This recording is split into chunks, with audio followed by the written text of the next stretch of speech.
ভোলা জেলার তজুমুদ্দিন উপজেলার কুখ্যাত ডাকাত মোহাম্মদ ফোরকান ওরফে ফোরকান ডাকাতকে গ্রেফতার করেছে র্যাব। মঙ্গলবার ১ এপ্রিল সন্ধ্যায় চরফ্যাশনের মাতৃনিলয় হাসপাতালের সামনে থেকে তাকে আটক করা হয়। র্যাব সূত্রে জানা গেছে, ফোরকানের বিরুদ্ধে ডাকাতি, চাঁদাবাজি, অস্ত্র মামলা, হত্যা চেষ্টা ও গুরুতর জখম সহ মোট ১৪টি মামলা রয়েছে। দীর্ঘদিন ধরে সে সাধারণ মানুষের জন্য আতঙ্ক ছিল। RAB ৮ Bhola camp commander lieutenant Mohammad Shahriar Rifat জানান, সফল অভিযানের মাধ্যমে তাকে গ্রেফতার করা হয়েছে এবং ভবিষ্যতেও অপরাধ দমনের কঠোর পদক্ষেপ নেওয়া হবে। ফোরকান ডাকাতকে আইনি প্রক্রিয়ার জন্য ভোলা সদর থানায় হস্তান্তর করা হয়েছে।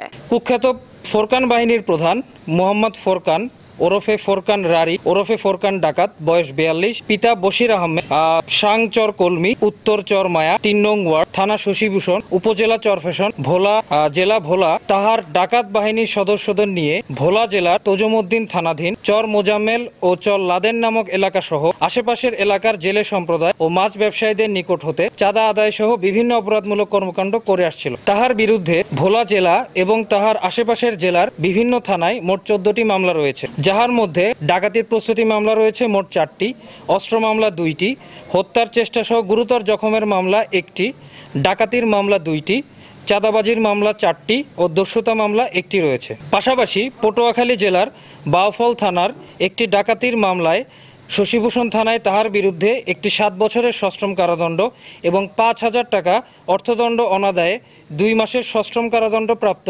সাজা পরোয়ানা সহ একাধিক পরোয়ানা মুলতবি রয়েছে।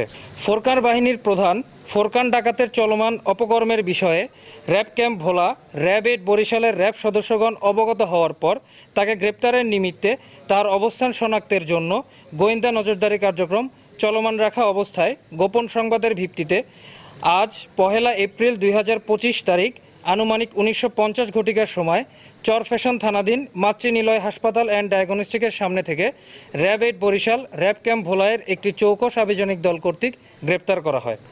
আসামির বিরুদ্ধে পরবর্তী আইনগত ব্যবস্থা গ্রহণের নিমিত্তে তাহাকে ভোলা সদর থানায় হস্তান্তর কার্যক্রম প্রক্রিয়া চলমান রয়েছে।